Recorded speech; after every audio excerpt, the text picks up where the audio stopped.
ಪೂಜ್ಯಾಯ ರಾಘವೇಂದ್ರಾಯ ಸತ್ಯಧರ್ಮರತಾಯ ಚ ಭಜತಾಂ ಕಲ್ಪವೃಕ್ಷಾಯ ನಮತಾಂ ಕಾಮಧೇನುವೆ. ಸ್ನೇಹಿತರೆ, ನನ್ನ ಮತ್ತೊಂದು ವಿಡಿಯೋಗೆ ತಮಗೆಲ್ಲರಿಗೂ ಆದರದ ಸ್ವಾಗತ.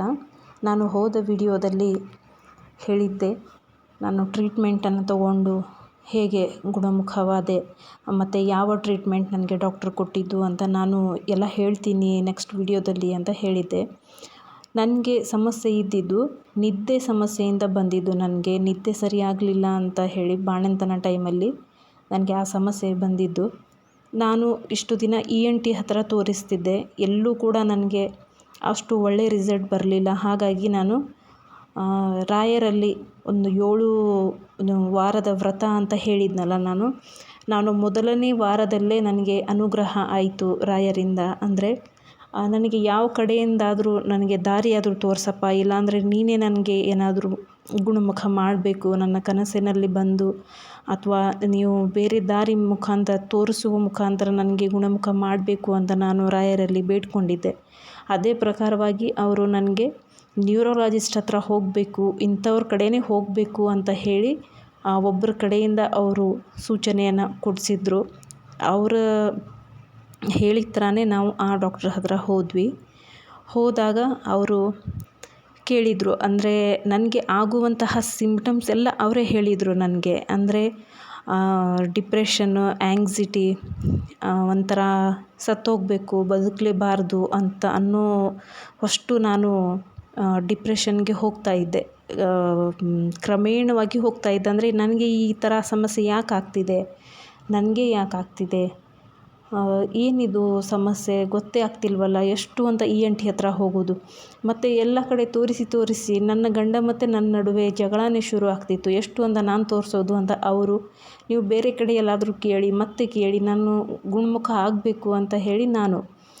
ಸೊ ಹೀಗಾಗಿ ಇದೆಲ್ಲ ಆದಮೇಲೆ ಆ ಒಂದು ಡಾಕ್ಟ್ರ್ ಕಡೆ ನಮಗೆ ಅಪಾಯಿಂಟ್ಮೆಂಟ್ ಸಿಕ್ಕಿದ ಮೇಲೆ ನಾವು ಹೋದ್ವಿ. ಅವರು ಕೊಟ್ಟಂಥ ಟ್ಯಾಬ್ಲೆಟ್ ನನಗೆ, ಆ್ಯಕ್ಚುಲಿ ನನ್ನ ಹೆಸರೆಂತ ಹೇಳುವುದಿಲ್ಲ, ಆದರೆ ಅವರು ನನಗೆ ಒಂದು ನಿದ್ದೆ ಮಾತ್ರೆ ಕೊಟ್ಟಿದ್ದರು. ಅಂದರೆ ನನಗೆ ದಿನ ಎವ್ರಿಡೇ ನಾನು ನಿದ್ದೆ ಸರಿ ಮಾಡೋದಿಲ್ಲಲ್ಲ, ಮಗು ಇದೆ ನಂದು, ಚಿಕ್ಕದೊಂದು 1.5 ವರ್ಷದ ಪುಟ್ಟ ಮಗಳಿದ್ದಾಳೆ ನನಗೆ. ಸೊ ಅವಳು ರಾತ್ರಿ ಎಲ್ಲ ಮಧ್ಯೆ ಎದ್ದು ಇದು ಮಾಡಿದರೆ ನನಗೆ ಡಿಸ್ಟರ್ಬ್ ಆಗ್ತದೆ.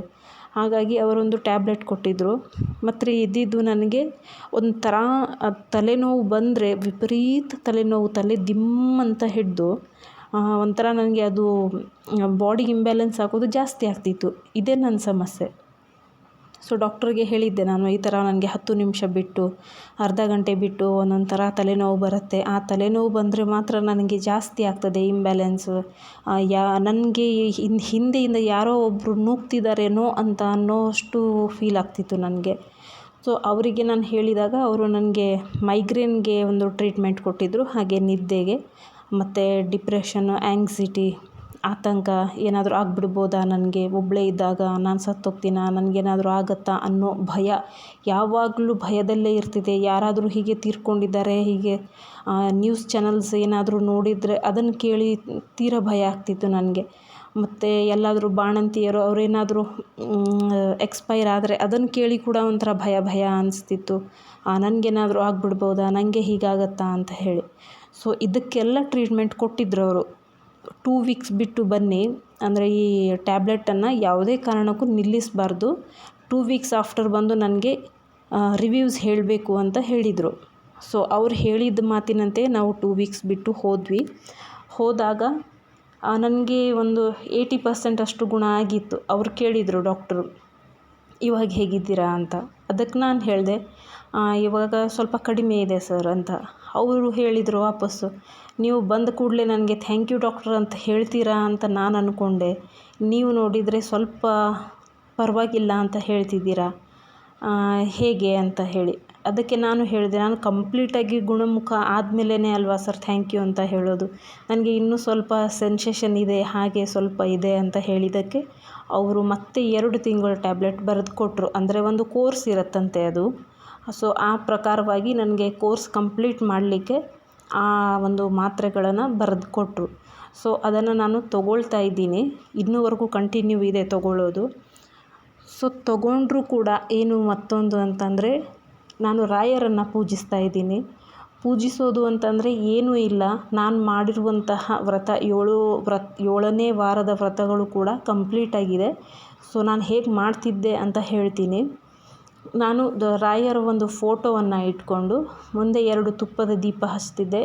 ನನಗೆ ಸಾಧ್ಯ ಆದಷ್ಟು ನಾನು ನೈವೇದ್ಯ ಅಂದರೆ ಅವರಿಗೆ ಹಸಿ ಹಾಲು, ಕಾಯಿಸದೇ ಇರುವಂತಹ ಹಾಲು ಮತ್ತು ಬಾಳೆಹಣ್ಣು, ಒಂದು 3 ಥರದ ಹಣ್ಣುಗಳು ಮತ್ತು ತುಳಸಿ ಮಾಲೆ, ಹೂವು ಮತ್ತು ತುಪ್ಪದ ದೀಪದಿಂದ ಆರತಿ ಮಾಡುವಂಥದ್ದು, ಮತ್ತು ಅವರಿಗೆ ಪುಳಿಯೋಗರೆ ಇಷ್ಟ ಅಂತ ಹೇಳಿ ಅದೊಂದು ನೈವೇದ್ಯ ಮಾಡೋದು. ನನಗೆ ಸಾಧ್ಯ ಆದರೆ ಮಾಡೋದು, ಇಲ್ಲಾಂದರೆ ನಾನು ಹಾಲು ಅಷ್ಟೇ ಇಟ್ಬಿಡ್ತಿದ್ದೆ.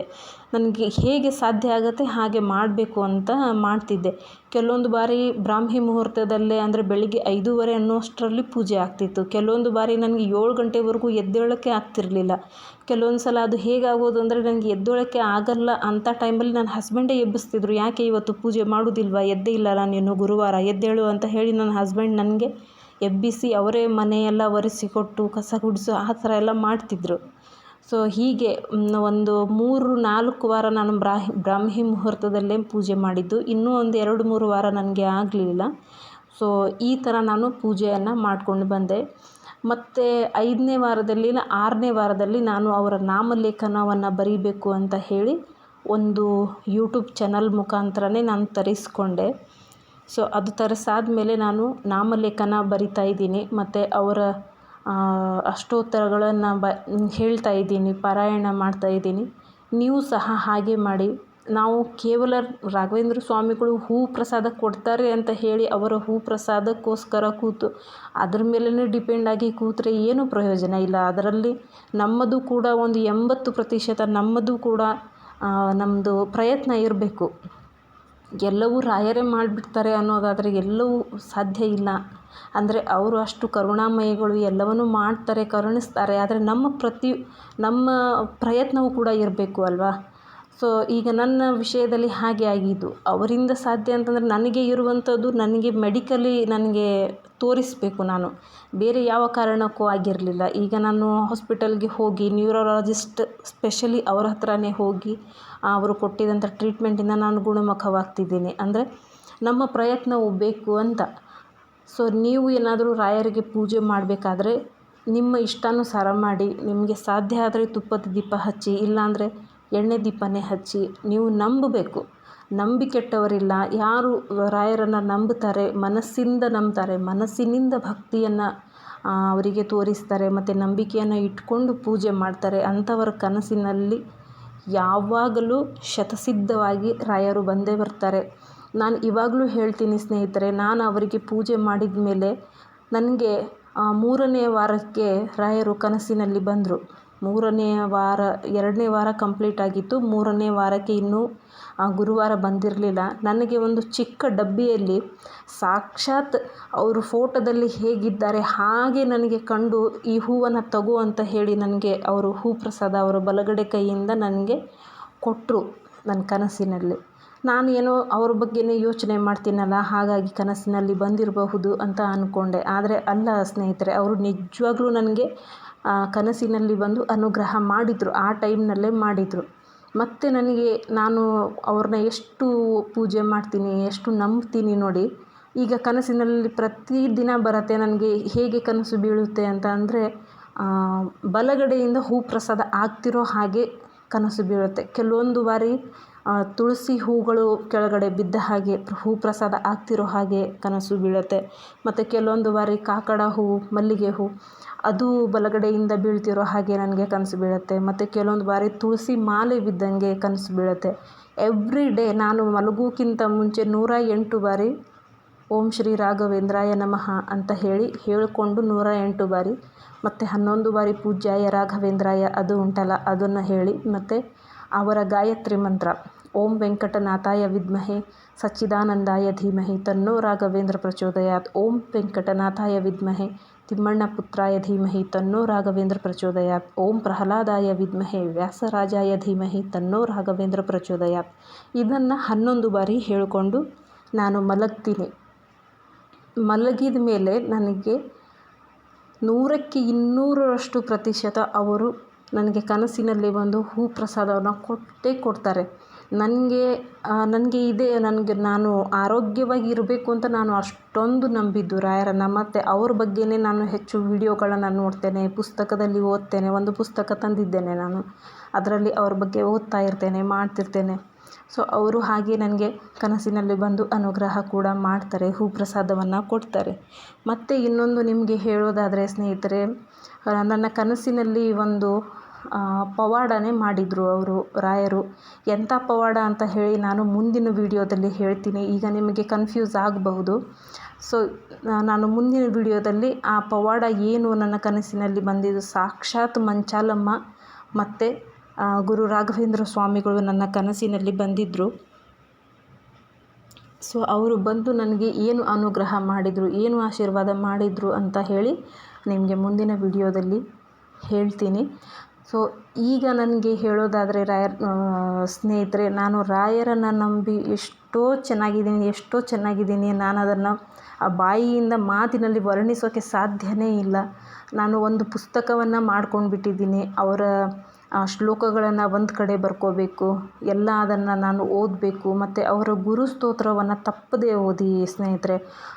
ಶ್ರೀ ರಾಘವೇಂದ್ರ ಗುರು ಸ್ತೋತ್ರ ಅಂತ ಹೇಳಿ ನೀವು ಗೂಗಲ್ ಮಾಡಿದರೂ ಸಹ ನಿಮಗೆ ಕನ್ನಡದಲ್ಲಿ ಬರುತ್ತೆ. ಇಲ್ಲ ನೀವು ಯೂಟ್ಯೂಬ್ನಲ್ಲಿ ನೋಡೋದಾದರೆ ಅಲ್ಲಿಯಾದರೂ ನೋಡಿ, ಅಲ್ಲಿಯೂ ಸಹ ಸಿಗುತ್ತೆ. ಸೊ ಅದು ಸಿಕ್ಕಿದರೆ ಪಾರಾಯಣ ಮಾಡಿ ಓದ್ಕೊಳ್ಳಿ. ತುಂಬಾ ಮನಸ್ಸಿಗೆ ಹಿತ ಅನಿಸುತ್ತೆ. ಅವತ್ತು ಎಷ್ಟು ಲೈಟಾಗಿ ಅನಿಸುತ್ತೆ. ನಮ್ಮ ದಿನ ಪೂರ್ತಿ ನಾವು ಆ್ಯಕ್ಟಿವ್ ಆಗಿ ಇರ್ಬೋದು. ಆ ಗುರು ಸ್ತೋತ್ರವನ್ನು ಓದ್ತಾ ಇದ್ದರೆ ನನಗೆ ನೆಕ್ಸ್ಟ್ ಮತ್ತೆ ಓದಬೇಕು, ಮತ್ತೆ ಇನ್ನೊಂದು ಸಲ ಓದಬೇಕು ಅಂತ ಅನಿಸುತ್ತೆ. ಸೊ ತುಂಬಾ ಚೆನ್ನಾಗಿ ನಾನು ಗುಣಮುಖವಾಗ್ತಿದ್ದೀನಿ. ಇನ್ನೂ ನನಗೆ ಒಂದು ತಿಂಗಳ ಟ್ಯಾಬ್ಲೆಟ್ ಇದೆ, ಅದನ್ನು ನಾನು ಕಂಪ್ಲೀಟ್ ಮಾಡಬೇಕು. ಒಂದು ಕೋರ್ಸ್ ಕಂಪ್ಲೀಟ್ ಮಾಡಬೇಕು. ಈಗ 1.5 ತಿಂಗಳಾಯಿತು ನಾನು ಟ್ಯಾಬ್ಲೆಟ್ ತೊಗೊಳ್ತಾ ಇದ್ದು. ಸೊ ನಾನು ಆಲ್ಮೋಸ್ಟ್ 95% ಅಂತೂ ತುಂಬಾ ಚೆನ್ನಾಗಿದ್ದೀನಿ. ಹಾಗೆ ರಾಯರನ್ನು ನಾನು ನೆನೆಸದೇ ಇರುವಂತಹ ದಿನವೇ ಇಲ್ಲ, ಕ್ಷಣವೇ ಇಲ್ಲ. ನಾವು ಎಲ್ಲಿ ಹೋದರೂ ಸಹ ರಾಯರು ನಮ್ಮೊಟ್ಟಿಗೆ ಇದ್ದಾರೆ, ನಮ್ಮ ಹಿಂದೆಯೇ ಇದ್ದಾರೆ ಅಂತ ಅನಿಸುತ್ತೆ ನನಗೆ. ಮತ್ತು ಒಂದು ಬೇಸರವಾದ ಸಂಗತಿ ನಾನು ಈ ವಾರದಲ್ಲಿ ನನಗೆ ನಡೆದಿದ್ದು ಒಂದು ಹೇಳಬೇಕು ಸ್ನೇಹಿತರೆ. ಏನು ಅಂತಂದರೆ, ನಾವು ಮಂತ್ರಾಲಯಕ್ಕೆ ಹೋಗಬೇಕು ಅಂತ ಎಲ್ಲ ತಯಾರಿಯನ್ನು ಮಾಡ್ಕೊಂಡಿದ್ವಿ. ಇನ್ನೇನು ಬ್ಯಾಗ್ ತೊಗೊಂಡು ನಾವು ಹೊರಡಬೇಕು, ಬಟ್ಟೆ ಹಾಕ್ಕೊಂಡು ಬ್ಯಾಗ್ ತೊಗೊಂಡು ಕಾರ್ನಲ್ಲಿ ಹಾಕ್ಕೊಂಡು ಎಲ್ಲ ಹೊರಡಬೇಕು ಅಂತ ಅನ್ನುವಷ್ಟರಲ್ಲಿ ಒಂದು ಅಡ್ಡಿ ಬರುತ್ತೆ ನಮಗೆ. ಏನು ಅಂತಂದರೆ, ನನ್ನ ಹಸ್ಬೆಂಡ್ ಆಫೀಸ್ನಲ್ಲಿ ಒಂದು ಅರ್ಜೆಂಟ್ ಕೆಲಸ ಬಂದುಬಿಡುತ್ತೆ. ಸೊ ಯಾಕೆ ಅದು ಬರುತ್ತೆ ಅಂತ ಗೊತ್ತಿಲ್ಲ. ಅವತ್ತು ನೋಡಿದರೆ ಗುರುವಾರ, ರಾಯರ ಪೂಜೆ ನಾನು 7ನೇ ವಾರ ಮಾಡ್ತಾ ಇರೋದು. ಸೊ ಅದು 7ನೇ ವಾರ ಕಂಪ್ಲೀಟ್ ಆಯಿತು ಅವತ್ತಿಗೆ. ಏನೂ ಗೊತ್ತಿಲ್ಲ ಸ್ನೇಹಿತರೆ. ನಾನು ಮಧ್ಯಾಹ್ನ ನನ್ನ ಮಗಳು ಹೂ ಎಲ್ಲ ಕಿತ್ತು ಎಲ್ಲ ಚೆಲ್ಲಿದ್ಲು ಕೆಳಗಡೆ, ದೇವರ ಫೋಟೋ ಮುಂದೆ ಎಲ್ಲ ಕೆಳಗಡೆ ಹಾಕಿದ್ಲು. ನಾನು ಒರೆಸ್ಬೇಕು ಅಂತ ಹೇಳಿ ಎಲ್ಲ ಒಂದು ಕಡೆ ಹಾಕಿ ತೆಗಿಬೇಕು ಅಂತ ಹೇಳಿ ನಾನು ಒಂದು ಬಟ್ಟೆನ ತೊಗೊಂಡೆ. ಆ ಬಟ್ಟೆಯಲ್ಲಿ ನನಗೆ ಒಂದು ಝರಿ ಕಾಣಿಸ್ತು. ಸೊ ಆ ಝರಿನ ನಾನು ಹೊಡಿಬೇಕು ಅಂತ ಅದನ್ನು ಮುಟ್ಟಬೇಕು ಅನ್ನೋಷ್ಟರಲ್ಲಿ ಅದು ಮಾಯನೇ ಆಗಿಬಿಡ್ತು. ಎಲ್ಲಿ ಹೋಗಿ ಸೇರಿತು ಅಂದರೆ ಇನ್ವರ್ಟ್ರ್ ಕೆಳಗಡೆ ಹೋಗಿ ಸೇರ್ಕೊಂಡ್ಬಿಡ್ತು. ನನ್ನ ತಮ್ಮ ಬಂದಿದ್ದ. ಸೊ ನನ್ನ ತಮ್ಮಂಗೆ ಹೇಳಿದೆ, ಈ ಥರ ಝರಿ ಒಂದು ಬಂದಿತ್ತು ಕಣೋ, ಬೇಗ ಬಾ ಅಂತ. ಅವನು ಸ್ನಾನ ಮಾಡ್ತಿದ್ದಾನೆ, ಬರೋಕ್ಕಾಗಲಿಲ್ಲ. ಮತ್ತು ತುಂಬ ಹೊತ್ತಾದಮೇಲೆ ಬಂದು ಇನ್ವರ್ಟ್ರೆಲ್ಲ ಸರಿಸಿ ನೋಡಿದರೆ ಅದು ಇಲ್ಲವೇ ಇಲ್ಲ ಝರಿ.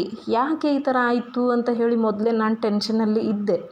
ಝರಿ ಕಾಣಿಸ್ತಲ್ಲ ರಾಯರ ಪೂಜೆ ದಿನ, ಯಾಕೆ ಕಾಣಿಸ್ತು ಅಂತ ಹೇಳಿ ಸ್ವಲ್ಪ ನನಗೆ ಅದ್ರ ಬಗ್ಗೆನೇ ಯೋಚನೆ ಮಾಡ್ತಿದ್ದೆ.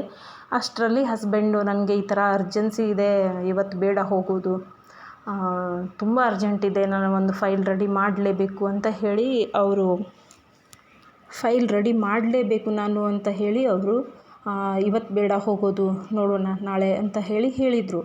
ಸೊ ನಾನು ಅಂದ್ಕೊಂಡೆ, ಮೋಸ್ಟ್ಲಿ ನಮಗೇನಾದರೂ ಮುಂದೆ ಆಗುವಂತಹ ಅನಾಹುತನ ರಾಯರು ಈ ಥರ ತಪ್ಪಿಸ್ತಿದ್ದಾರಾ, ಏನಾದರೂ ಸೂಚನೆ ಇರ್ಬೋದಾ ಅಂತ ಹೇಳಿ ಅಂದ್ಕೊಂಡು ನಾಳೆ ಹೋಗುವ, ಆಯಿತು ಅಂತ ಹೇಳಿ ನಾನು ಹೇಳಿಬಿಟ್ಟೆ. ಅಂದರೆ ಸುಮ್ಮನೆ ಯಾಕೆ ಅವ್ರು ಹೇಳ್ತಿದ್ದಾರೆ ಮತ್ತು ಪ್ರೆಷರ್ ಹಾಕಿ ಕೆಲಸ ಎಲ್ಲ ಮೈ ಮೇಲೆ ಹಾಕ್ಕೊಂಡು ಹೋಗಿ ಮತ್ತು ಅಲ್ಲಿ ನೆಮ್ಮದಿಯಿಂದ ಪೂಜೆ ಮಾಡೋಕ್ಕಾಗಲ್ಲ. ಮಂತ್ರಾಲಯದವರೆಗೂ ಹೋಗಿ ಬರ್ತೀವಿ ಅಂತಂದರೆ ತುಂಬ ನೆಮ್ಮದಿಯಿಂದ ತಾಳ್ಮೆಯಿಂದ ಹೋಗಿ ಬರಬೇಕಾಗತ್ತೆ.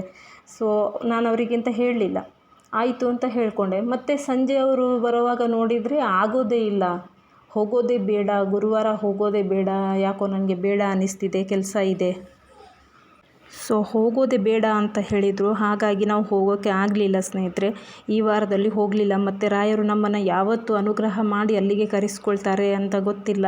ಹೋದಾಗ ಮಾತ್ರ ಹೋಗಿ ಬಂದೆ ಅಂತ ಹೇಳಿ ನಿಮ್ಮ ಮುಂದೆ ಒಂದು ವಿಡಿಯೋ ಹಾಕಿ ಎಲ್ಲವನ್ನು ಹೇಳ್ತೇನೆ. ಸೊ ಇಷ್ಟಾಗಿತ್ತು ನನ್ನ ಈ ವಿಡಿಯೋ. ತುಂಬ ಲೆಂತ್ ಆಗುತ್ತೆ. ನಾನು ಮುಂದಿನ ವಿಡಿಯೋದಲ್ಲಿ ರಾಯರು ಮತ್ತು ಮಂಚಾಲಮ್ಮ ನನಗೆ ಕನಸಿನಲ್ಲಿ ಬಂದು ಎಂಥ ಆಶೀರ್ವಾದ ಮಾಡಿದರು, ಎಂಥ ಪವಾಡವನ್ನು ಮಾಡಿದರು ಅಂತ ನಾನು ವಿವರವಾಗಿ ಹೇಳ್ತೇನೆ. ಸೊ ಅಲ್ಲಿವರೆಗೂ ಟೇಕ್ ಕೇರ್ ಸ್ನೇಹಿತರೆ. ಮತ್ತೆ ಮುಂದಿನ ವಿಡಿಯೋದಲ್ಲಿ ಸಿಗ್ತೀನಿ. ಓಂ ಶ್ರೀ ಗುರು ರಾಘವೇಂದ್ರಾಯ ನಮಃ. Thank you. ಬಾಯ್.